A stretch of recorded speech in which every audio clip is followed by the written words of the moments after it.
This is Fintech Insider News.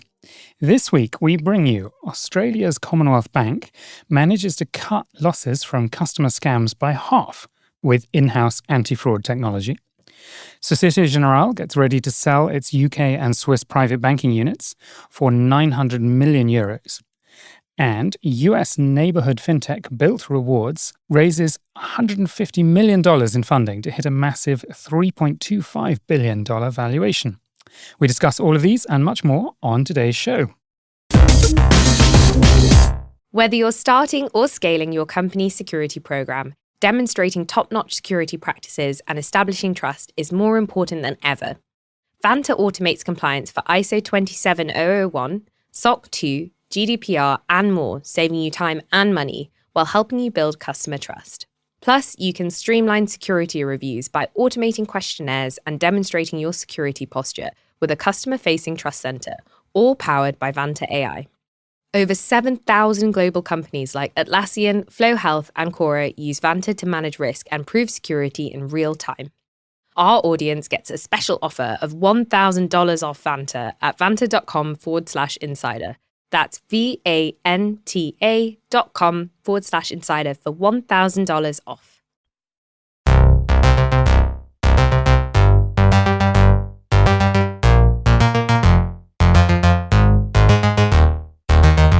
Hello and welcome to episode 887 of Fintech Insider. I'm Benjamin Ensor, Director of Research and Strategy at 11FS. I'm joined this week by one co-host and two guests who are going to help me break down the biggest stories of the past week in fintech and financial services. So first of all, I'm joined by my 11FS colleague and co-host, Dave Morris, a Global Head of Technology. Welcome, Dave. I think this is our first podcast together. It is, yes. I've done several, but not with you, Ben. It's going to be fun. Can you tell our listeners a little bit about what you've been up to recently? Yeah. Obviously, my role's across the whole of the group of 11FS, so anything we're doing technology-wise. So there's a lot going on and keeping me very busy. Some stuff can't really talk about, and lots of really exciting things project-wise with customers and other things. But yeah, really good fun at the moment. Excellent. It's a warm welcome back to the podcast for Maria Harris, Chair of the Open Property Data Association. It's great to have you back on the podcast, Maria. Can you tell our listeners a little bit more about you and the work that the Open Property Data Association has been doing? Yeah, hey Benjamin, lovely to be back and thank you. We've had a lovely summer. It's very exciting. We celebrated our first birthday, which was a nice milestone, and managed to coincide it with announcing Nationwide as our latest Tier 1 lender to come and join the fight of digitising the home and property market, which is fab. And obviously been quite busy over the summer with the election and new ministers coming in and lots of briefings, and thankfully having the Digital Information and Smart Data Bill announced as one of the ones that will be taken forward, which will include improving the home buying process. So yeah, for us, it's all systems go and everything going well. Thank you. Well, welcome back. And it's also a very happy welcome back to Charles Delingpole, founder and CEO of ComplyAdvantage. Welcome back to the show, Charles. Can you remind our listeners who didn't catch your previous episode a little bit about what ComplyAdvantage does and what the firm's been up to recently? Awesome. So great to be on the show again. Thanks for the re-invite back. So we work with thousands of fintech companies all over the world, helping to solve their challenges, and there are real challenges around things like fraud and money laundering and terrorist financing. And so we've been very busy with the upcoming APP authorized push payment fraud liability deadline, which is far more exciting than it actually sounds, as well as investing.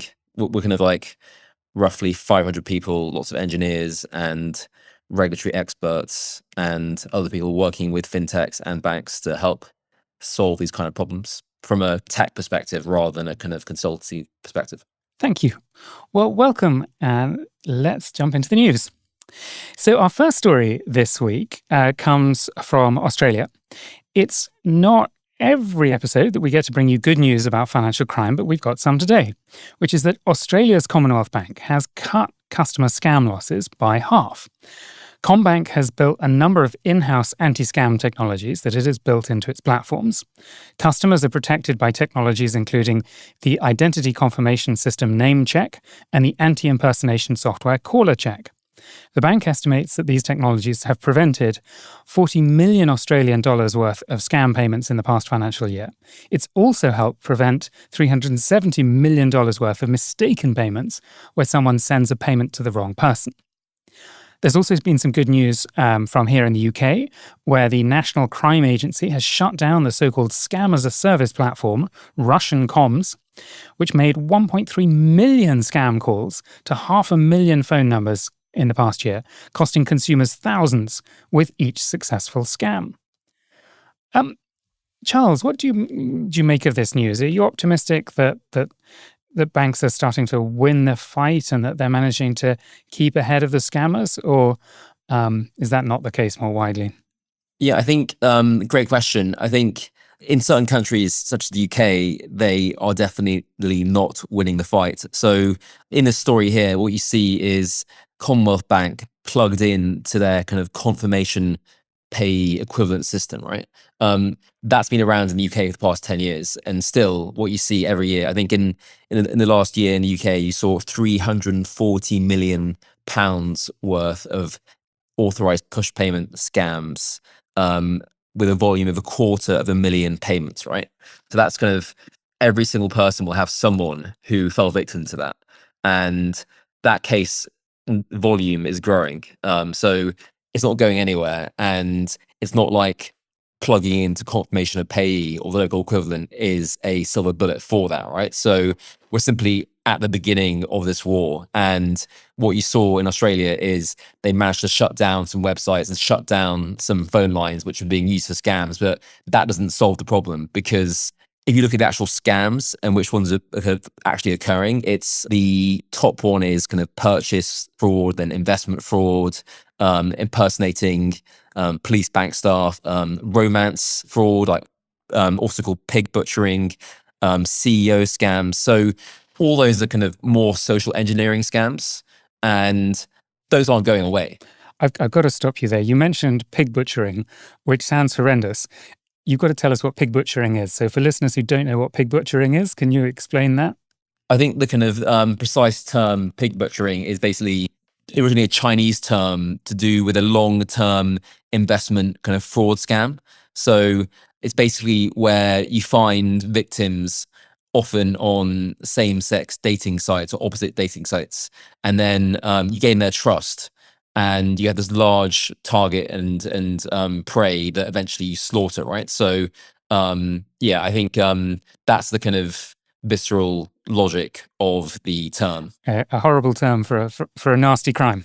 Yeah, and I think lots of these frauds, some of them might be immediate, right? So you've seen the past few weeks some Hong Kong-based companies that were actually British, whereby they used generative AI to pretend to be the CEO or CFO and then authorize payments, right? Those are relatively short term, but I think everyone's already seen films about this, about whereby some vulnerable person in a rich Western country will become infatuated with a foreign lover who's based in Nigeria and has fallen in love with her, who she might not understand is actually based in Nigeria, but could be based around the corner from her or him.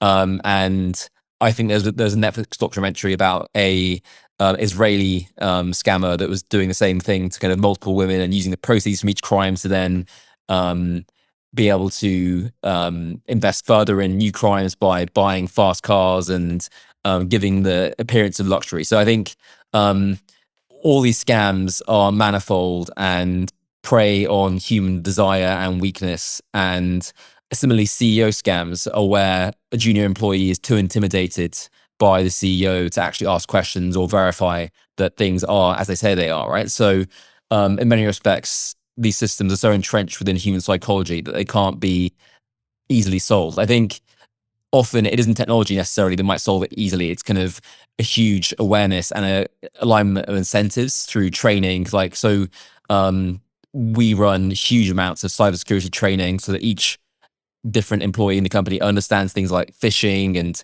so I think just having everyone connected to the internet and everyone mobile globally means that suddenly there are all kinds of attack vectors.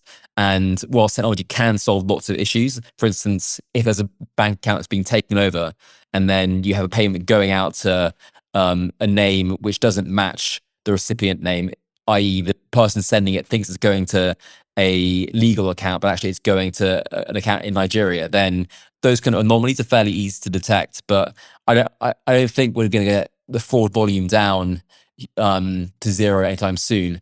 I think what everyone in the UK at least is worried about, particularly fintechs, is this liability shift whereby the sending and beneficiary institutions will share liability. So smaller fintechs, for instance, will suddenly be liable for a share of the $340 million, which are pounds of fraud that occurs every year. Can these smaller fintechs afford to pay out that amount of fees when their revenue is a proportion of that, right? So the answer is no, and it might mean these companies shut down completely. So, but then there is an incentive on both the sender and beneficiary to actually try and solve the problem, to educate their users. And everyone's seen in their user interfaces in the past few weeks, a lot more checks, a lot more phone calls, a lot more friction involved. I've invested in numerous companies that are trying to solve this problem. ComplyAdvantage also has solutions to try and solve this problem. I don't think it's going to be solved overnight. I think the Commonwealth story you've seen is a few of the basic things that can be done, but it's not like the problem's solved.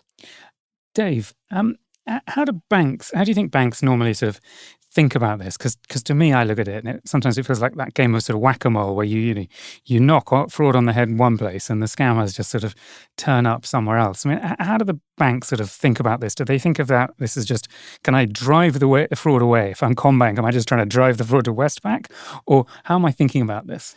I think some of it is almost a marketing piece for them to some extent, to say we're doing something about it, because they realize they can't fix it that easily, because whether you put confirmation of payee and things like that, it can come in and say, yes, it's Joe Blogs, and I think I'm sending to Joe Blogs, but I don't, fine, but that's still a scam. Can they start to go further on some of those things? I think some of the liability shifts will put it into their minds a bit more, but the one that always comes to me is there's no real liability on the networks either on a lot of these things. Why are they not taking responsibility for some of the fraud in that world? I think ultimately, certainly in the UK, if we're going to actually really shift things further, we need a digital identity in the payments world to be able to actually have, clearer view as to who is that person, and being able to actually have a real confidence of where that's going, backed by a true digital identity in that space. But that's a long way off, and I think that's a political challenge as much as anything. Yeah. Maria, I'd love to bring you in here. Is there a data angle here? Is there more that banks and payment providers could be doing by sharing data, by sharing intelligence and insights about who the fraudsters are? Do you see opportunities in sort of payments fraud for smarter use of data? So yeah, I think the banks are really good at sharing what is happening, and when they do uncover it, that that there's lots of central repositories for sharing that data and for it to be looked up. And the trouble is that the criminals are always one step ahead, right? So as soon as you identify one account, that one's closed down and they've quickly moved to a different way of operating. I think one of the challenges that we're facing into and trying to solve with government and with industry is that property fraud is actually huge in the UK and getting worse. I think Channel 5 did an expose earlier this year where they said that there'd been an 84% rise in property fraud this year, which is quite worrying. And LBG did some research as well and found that intervention of unsecure email and people intervening at like an intervention point in the process where somebody pretends to be the conveyancer or pretends to be where you need to send your money, that had gone up 29% in 6 months. on the second half of last year. And the average loss on that is about 47,000, which is a huge amount of money. But there are individual cases of it being $250,000 plus. And most of the people affected by that are actually 39 and under. So lots of first time buyers, lots of people who are, maybe say like incredibly hard to buy their property.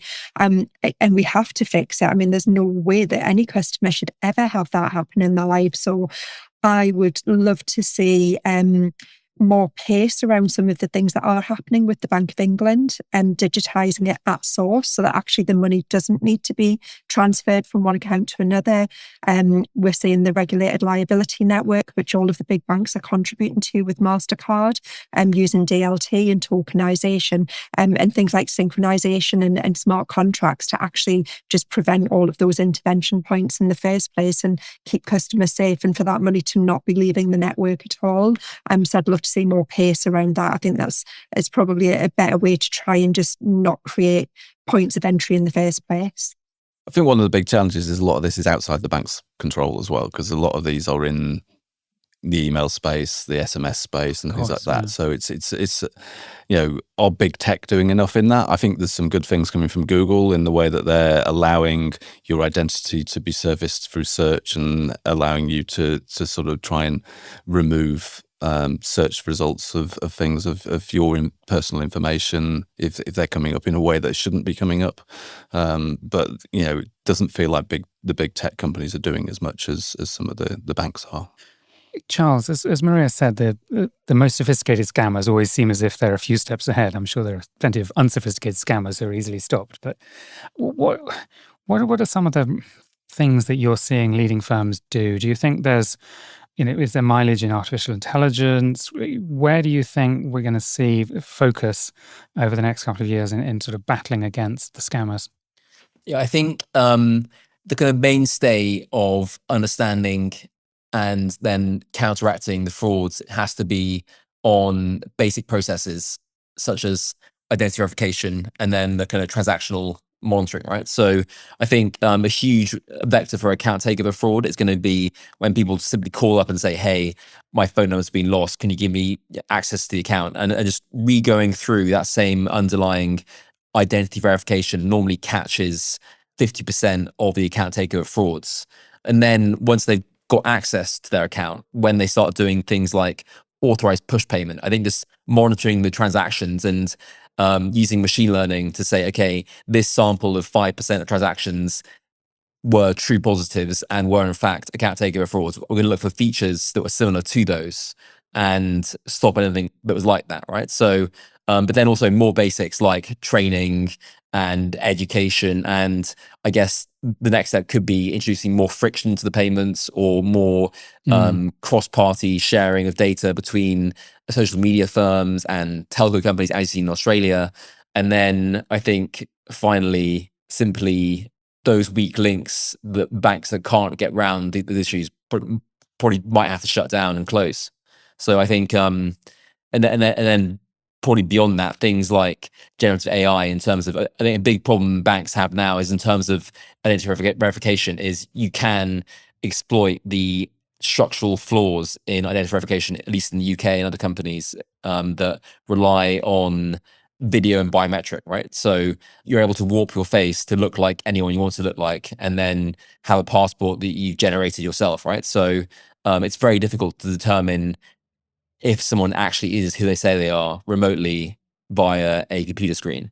And so Australia has a system which uses existing bank authentication to verify the person is as they are and not doing this kind of very antiquated document check that we often rely on in the UK. Yeah, there's definitely a place for AI to do some of the really subtle but clever things as well. So lots of the scams are based on you get an email from something that looks like it's from a genuine retailer you've used before or looks like it's from your bank, but there's one character different or it's, IT from, so it looks like it's the IT department or the fraud department of your bank. And there's places where AI could be used really easily to check those and go, actually, this isn't that company's real email address. Just don't go through this. But on that biometric piece as well that Charles mentioned, there's so much work to do in that cyber security legislation around how we do things like multi-layering of identity and attributes. So it's not just about me as a person. How do you verify that I am Maria Harris, but what my relationship to the property that I'm transacting on, and my relationship to my credit bureau information, and my relationship to my open banking or open finance overview, and you actually pull those in as a kind of multi-layered thing, like you say, rather than relying on a passport and a proof of address document that anybody can buy off the internet for peanuts these days. Thank you. This is a fascinating topic, but we need to move on. So we're going to move from Australia to France for our next story, which is that Société Générale is going to sell its UK and Swiss private banking units for 900 million euros. The French banking giant is expected to sell to the Swiss Union Bancaire Privée. These units manage 25 billion of assets, and the sale is part of a streamlining operation that was promised by Chief Executive Slawomir Krupa. This is really testing my pronunciation, this story, when he took over SocGen last year. UBP is expected to take over SG Kleinwort Hambros and Société Générale Private Banking Suisse as soon as Q1 of 2025. The sales are part of a broader effort to boost the bank's stock price, which has seen a sluggish revival over the past year. Dave, what do you make of this news? Is this going to move the dial for SocGen's share price? I'm not sure. I think there's a long-term strategic play from Krupa when he came in, but it's not really been hitting the mark so far from an investor perspective. If you look at the last 12 months, SocGen are down 13-14%. Whereas, I worked for BNP Paribas for nearly 10 years, and the French banking world is very close, and they compare each other to each other all the time. And if you were to look at Crédit Agricole and BNP, they're both up in that same period, and they're doing very well. I think there's a systemic challenge at SocGen that I suppose similar when we looked a few years back at Deutsche Bank and things like that, where they'd grown to be this global behemoth, but really struggled from how do they focus on a core strategy? And so they ended up sort of divested across lots of things. And I think one of the big things when Krupa came in was to try and focus back to where they were. If I was to look back at my time at BNP Paribas, they were very, very focused on this is what we do and this is what our core business is. And if it's outside of that, we're not interested. And if it starts to be outside of that, we'll divest it very quickly. And I think they're starting to get to that point for SocGen. I think there's a few years to run on this. They've obviously been going through a big challenge. For many years now, it's going to take a while for it to come back to where it needs to. Is it possible to have a clear strategy as a sort of universal bank? Because almost by definition, if you're a universal bank and you're serving everyone from consumers all the way through to sort of multinational corporations, I mean, your customer base is so diverse. How can you possibly have a clear strategy to serve them? I mean, yeah, and they're not just banks. They're bank insurers as well. They own big insurance books as well as banking pieces. They're investment banks and retail banks, heavily focused in particular European regions and things. But I remember at BNP Paribas, they had a big focus and they went and bought lots of retail banks. But they got out of the US very quickly. They owned Bank of the West, which was one of the biggest banks in the US in the regional perspective. But they got out of that market because it wasn't core to them, and they didn't understand how to run a US bank, whereas they understood how to run a retail bank in Europe. Very successful in France, in Belgium, in Luxembourg, in Italy, and out into sort of Poland and places like that. But didn't fit well into the model for the US, so they very much divested out of that. I think there was regulatory things around that as well, which meant they had to sort of report in a much more complex way that helped them get out of that view. But I think SocGen are catching up on those things and starting to see that that's where they need to go. I think the private banking space is probably a small part of the overall book, but it will have quite a big shift on their tier one capital view of the world as well, though, just by divesting those relatively small business units. Charles, is ComplyAdvantage doing a lot of business in France? Is France a big market for you, or indeed private banking? Because if I was a scammer, I think I'd be thinking that private banking was quite an attractive market to to be moving into. Yeah, we have a dedicated French team, and the French market is probably one of the best in Europe. I think you've seen a ton of banks, fintechs like Conto and Memo Bank that have done really well, who are clients of ours. I think there's far more dynamism in France that you've seen elsewhere. I think there's only been like one or two Italian fintechs appear in the past couple of years. Prior to that, there was hardly anything, right? So, yeah, I think France is a great market, not only for us, but for most kind of companies selling into that space. And we've been focused very heavily on translating everything into French and servicing the French market. And France, post-Brexit, has really emerged as a hub for ambitious entrepreneurs trying to build companies under Macron's tutelage with things like Station F.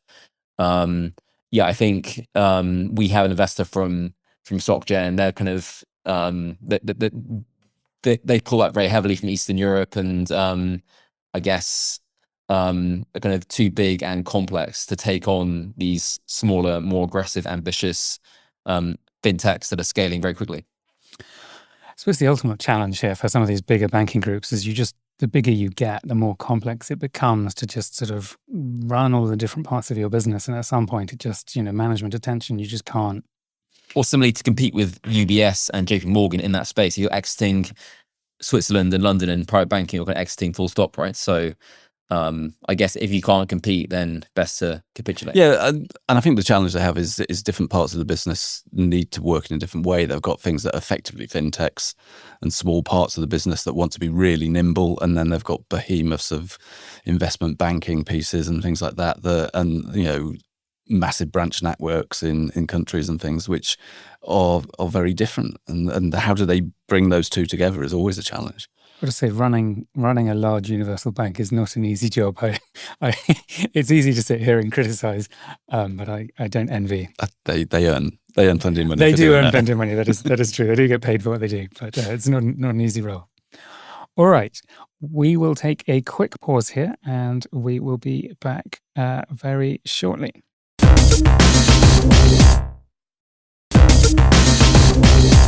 Welcome back. Before we get back into the news, we just wanted to let you, our listeners, know that we've just announced our latest After Dark event. Join Fintech Insider hosts David M. Breer, Jamie Campbell, and some soon-to-be-announced special guests at the beautiful St. Michael and All Angels Church in London as we record an episode of this very podcast live. Then stick around after the show to hang out with fellow Fintech Insider fans, grab some exclusive swag, and enjoy more surprises that we'll be able to tell you about soon. It's all taking place in London on Wednesday, the 25th of September. Head to 11fs.com/afterdark right now to grab your free ticket. We'll also put a link in the show description. So now back to the news. Bilt Rewards is set for a $3.25 billion valuation. The New York-based fintech, billed as a loyalty program for your home and neighborhood, has raised $150 million. It's been a huge year for the company, which has already raised $200 million back in January. Bilt Rewards enables customers in the United States to earn rewards on their rent payments, which, for most people, is their largest monthly expenditure. In the past year, the firm has launched a neighbourhood rewards program, which incentivizes customers to spend their money locally. Bilt has partnered with retailers, restaurants, and rideshare providers to set up the reward scheme. Maria, I'd love to come to you first on this. Bilt is pretty much a unique proposition. Is this something you want to see more of? I mean, how maybe we can even start with how does this work? I mean, how do they take my rent payments and give me rewards? I don't know whether you've looked at this closely, but how do you think the model works?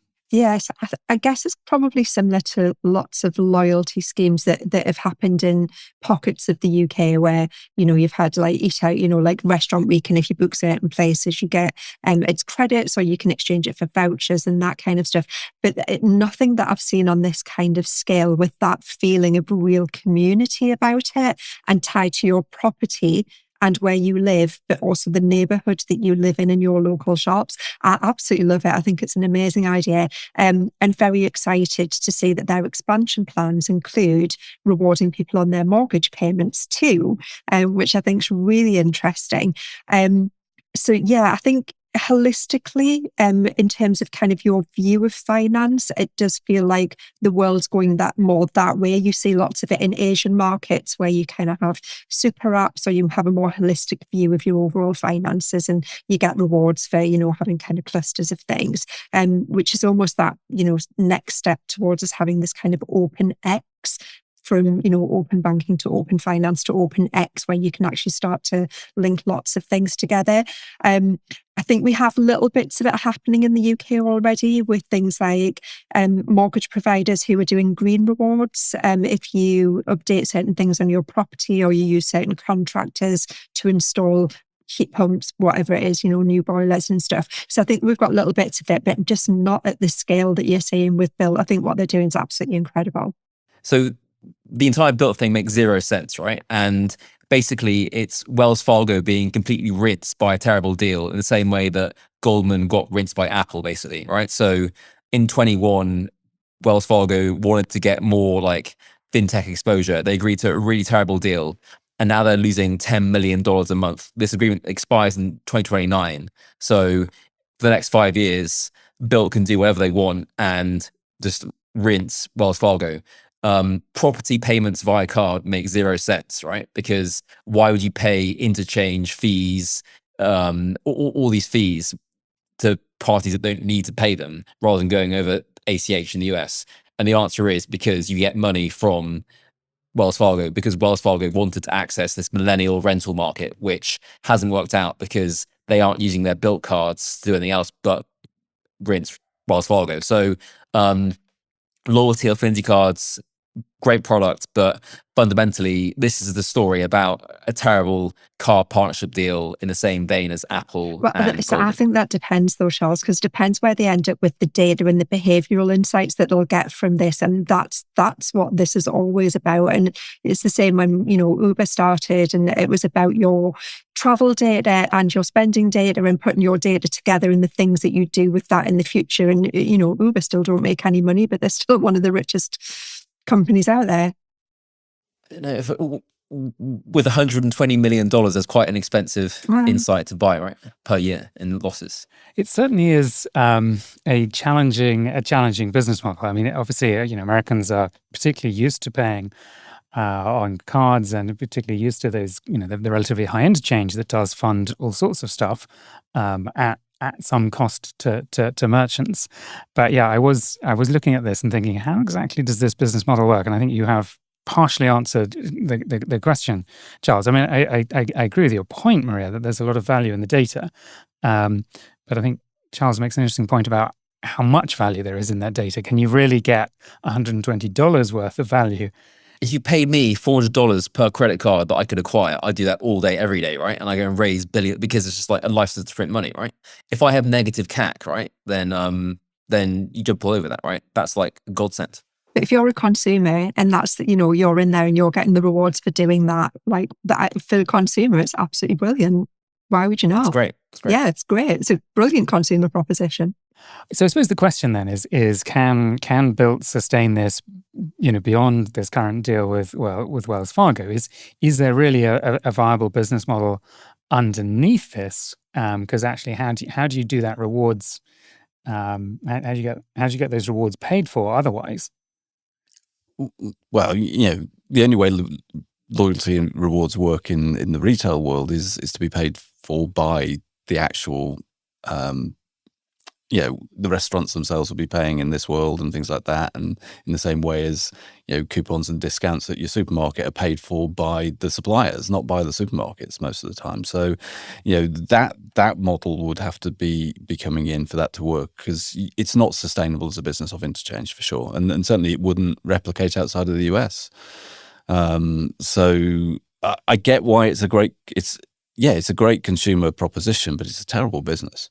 And I think if you look and you would see, is this sort of thing replicating into the UK? The focus is is not on that sort of reward. It's on how do I increase the value of my property if it's in the mortgage space? How do I help renters get from a rent to a mortgage world and things like that? And that's where those sorts of loyalties and programs are focused more in the UK and in Europe for sure. Yeah, I think in the UK as well, you're seeing more kind of credit reference bureau type activity as well, where starting to include rent payments in credit scoring to help with affordability, but also using that data to then get customers deals on other financial services products or kind of other extended services. So for the businesses who are doing that, there's obviously a cost or a benefit that where they're getting a click through for whatever they're cross-selling to those customers. Yeah, and I think there's a big market in the mortgage space in the UK to try and help the banks. The banks have this weird model where their most profitable customers are their least engaged customers in the mortgage space. Their engagement point is the point they sell the mortgage deal, and they ignore them through that. And I think there's lots of options there to get better engagement. The things they're doing in the green space and things like that, I think will help on some of that. But it's still a model that's weird from a banking perspective. There has been, I've seen as well, there's a mortgage rewards company who've launched in the UK, I think earlier this year, but initially targeting mortgage intermediaries. And the customer gets rewards on their spending, kind of everyday spending. And at the end of their mortgage term, they can use that as an overpayment when they switch their mortgage if they go back to the same intermediary. It'd be really interesting to see how that plays out. Yeah, because it seems to me that the help renters really need, to your point, Maria, is that kind of help improving their credit ratings and so on, or help accessing potentially better properties, help cutting the costs of renting, because we've got this growing problem in Western economies and probably elsewhere, that as cities become more and more expensive, as property prices go up, we've got whole generations who are struggling to get onto the property ladder, and so while getting rewards off their rent payments is great, it doesn't seem to be addressing the sort of fundamental problem of shortage of property, rising property prices, and particularly young people getting excluded from the property market and excluded from living in whole areas that just become too expensive. I think that's quite a unique UK thing though, isn't it? About that dream of home ownership and that being the goal, whereas in continental Europe, renting long term is just so much more normal. And when times are hard and families club together and you move back in with parents, like that's a really common model where I live in Spain compared to the UK is much more driven around buying property. And I don't know if that model fits with generations who are coming through now who are more mobile and move much more often than we did when we were growing up. I agree that British people aren't normal, but I don't necessarily agree that other nationalities don't want to buy property too. I agree the British are particularly prone to wishing to buy, but I think you do see that desire to buy in young people in countries all around the world, perhaps particularly so among British people. But yeah, I think if you were to look in the most European big cities, that it's rental everywhere. But then it's the same in London and things like that. So, but that's also partly because of the cost, right? It's because you can't buy. Yeah, right? Yeah. But if you get out into the rural parts of every country, it's still very much homocentric. Okay, well, let's move on to our next story, which is from the Philippines, which is that Filipino fintech Mynt has seen its valuation top $5 billion. The payments and e-commerce platform raised $393 million from MUFG Bank. It's this firm's second big raise in the past few years, having raised $300 million in funding back in November 2021.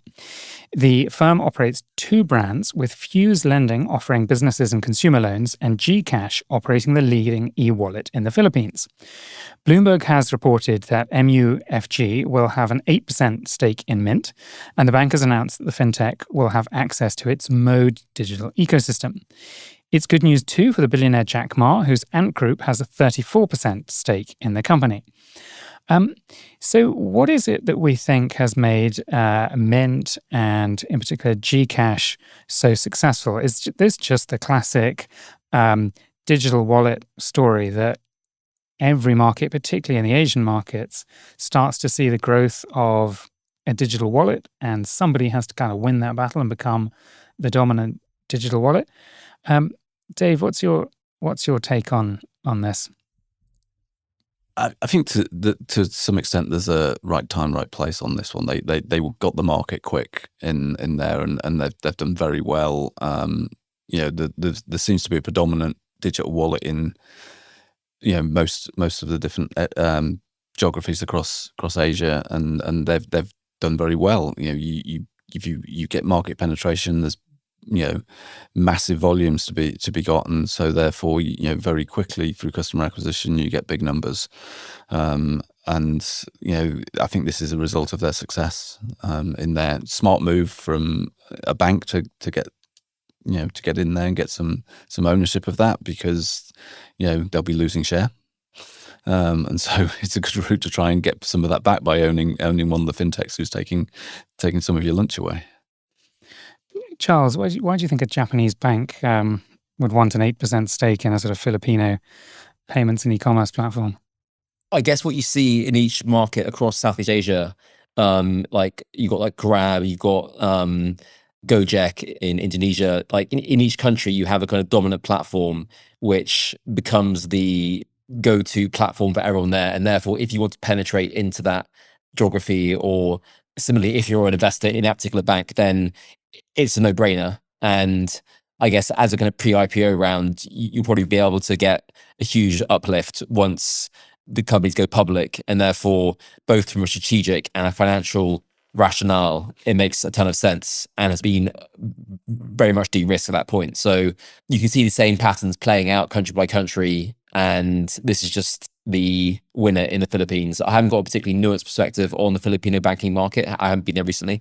But yeah, I think from a Pan-Asian perspective, you can see how this is the same story playing out again and again. You really get a feeling that they're learning from each country as they do it as well, because Singapore was so far ahead with things like reusable digital identity, sharing of open finance data, making the stuff that kind of goes into the wallets really work. And you can see that kind of being replicated all the way around. I think it's really interesting. It's fascinating. Do you think there's an international angle here then as well, Maria? I mean, because the Philippines is not only has it got a sort of very young tech savvy population, but of course there's lots of Filipinos who migrate overseas to work and so on. Does that create other opportunities of maybe, I don't know, cross-border payments and things like that? Do you think? Yeah, and there's definitely a mobile Philippine community, lots of people who work in the Middle East, lots of people who work in the UK, and absolutely, I think that's a good way for them to bring that kind of technology and experience with them and actually start permeating into other jurisdictions. You could definitely see that happening. Even going back to the French conversation earlier, Macron's been fairly vocal about his grand plan for banking and then looking at the UK and other markets as well. So, and there's definitely that kind of global horizon scanning going on and working out what's the best way to do that. And if you can do it through advocates and supporters who absolutely are, trust and love and are loyal to your brand, then aren't they the best people to share your story? So I suppose part of the logic here then is certainly for sort of MUFG is invest in a successful Filipino platform, build out that platform, build out that technology, and then try and gradually roll that out to other markets, either in Southeast Asia or more widely. I mean, to some extent, Charles, that's what you're doing, right? With ComplyAdvantage, you build it once and then roll it out across the world, right? I mean, it's the classic sort of platform model. Yeah, it's a platform model, but I think also there's a big route here because there's high numbers of unbanked population in a lot of these regions. So these platforms are a very solid route for money and being able to move money around without having to go down the full banking route in there. So I can see that's why they're winning really well in that space. Sorry, Charles, do come in. Yes, just the question about the global dimension. For us, at least, the global dimension is that if you're tracking terrorists, money launderers, criminals, sanctions evaders, then that necessarily has to be global because you're dealing with Cyrillic and Japanese and Arabic alphabets. You're dealing with people who necessarily are very global. So in the same way that fraud and terrorism is global, so is payments and all kinds of different movements of money and fraud typologies, right? So In this case, you see a Japanese bank investing in a Filipino fintech, but in the same way, it could be a Yakuza gangster from Japan trying to defraud individuals in the Philippines as well, right? So those are the patterns of fraud and criminality that transcend countries. The world that you inhabit is fascinating and horrifying all at once. Okay, well, let's move on to one more story that we don't have time to cover in full, which is that here in the UK, Monzo has hit 10 million customers. It's a major milestone for the digital bank, which recently recorded its first full year of profitability. This means the bank now has a relationship with at least 1 in 5 adults in the UK, alongside 450,000 business customers. The CEO, T.S. Anil, said in June that this has been a landmark year for the bank after posting a £116 million loss back in 2023. Monzo also raised more than $600 million in a funding round led by Capital G, the growth fund under the Alphabet umbrella. I remember, 10 years back, talking to people about digital banks, and people were very dismissive and said, oh, they don't have any customers. Oh, they're not making any progress. Oh, they'll just be, just a few young people signing up.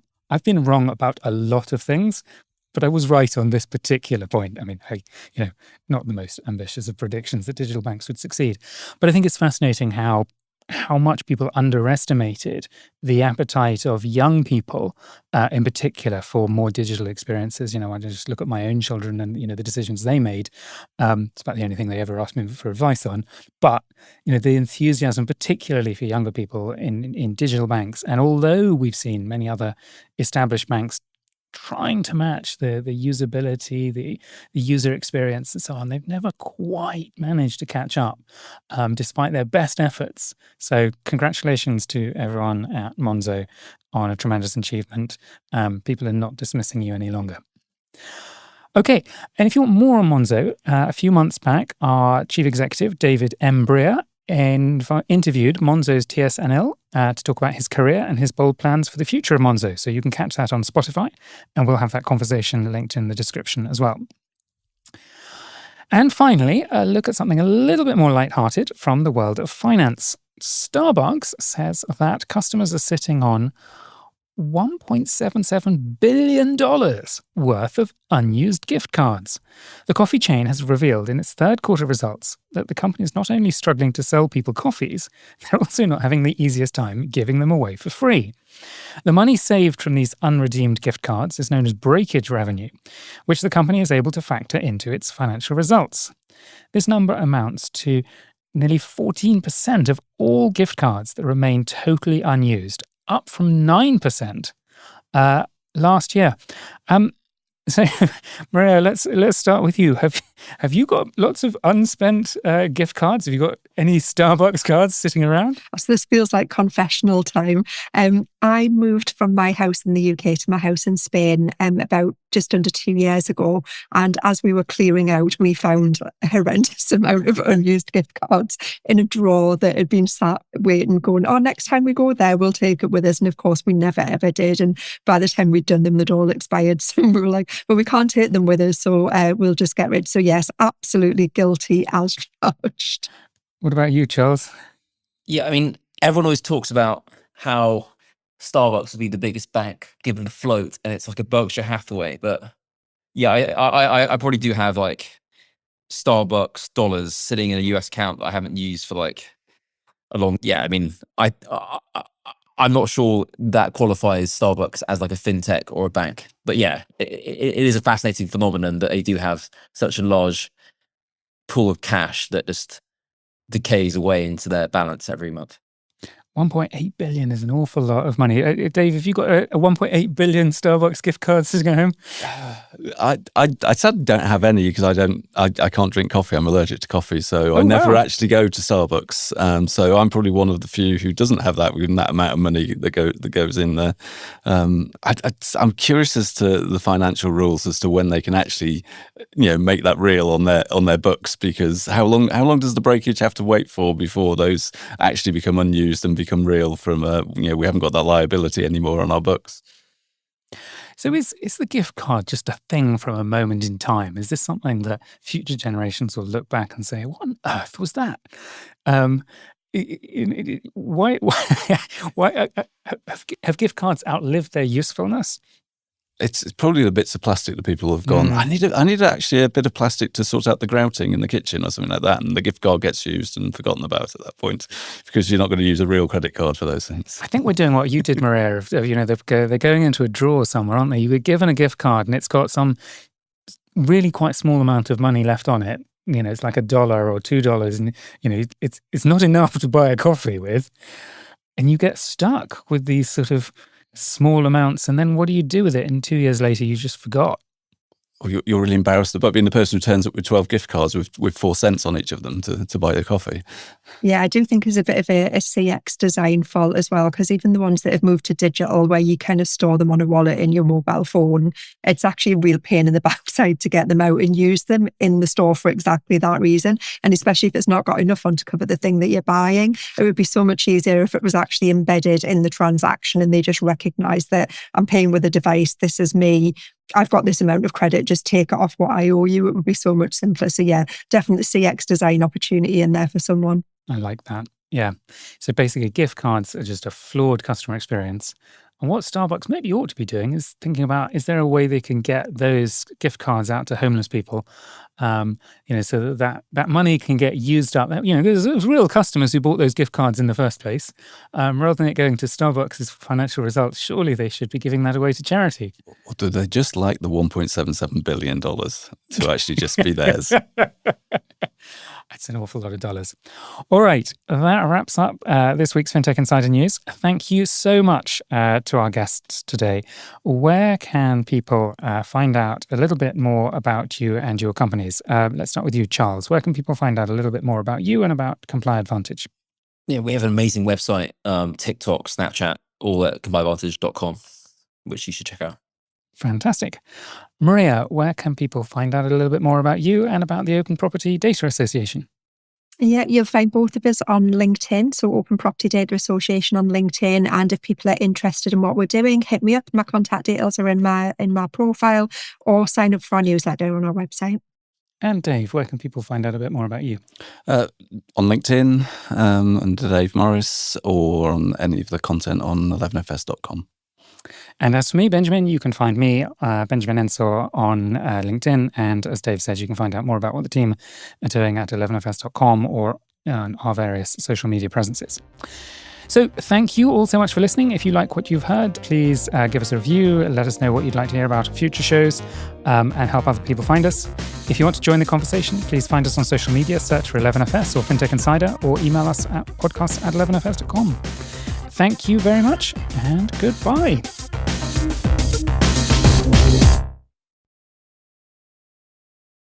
Whether you're starting or scaling your company's security program, demonstrating top-notch security practices and establishing trust is more important than ever.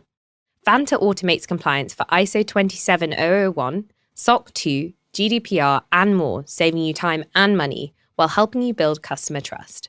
Plus, you can streamline security reviews by automating questionnaires and demonstrating your security posture with a customer-facing trust center, all powered by Vanta AI.